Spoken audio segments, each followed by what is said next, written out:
पंजाब हुकूमत का भी मौक़िफ़ आया सामने कि जिसमें उन्होंने कहा कि हम मसाजिद के जितने इमाम हैं उनको 25,000 में मुआवजा देंगे। मैंने कहा बड़ा खूब।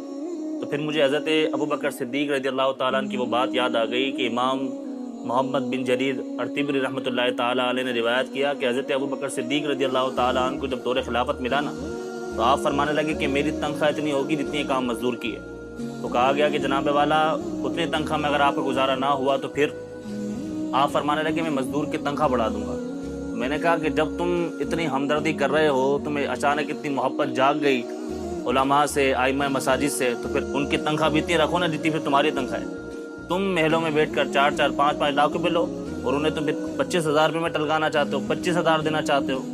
फिर हम ये कहते हैं कि हमारे इमाम ने जो सिखाया, लबे वहाँ हैं आँखें बंद हैं फैली है झोलियाँ, कितने मज़े की भीख तेरे पाक दर की है, और कौन देता है देने को मुँह चाहिए, देने वाला है सच्चा हमारा नबी।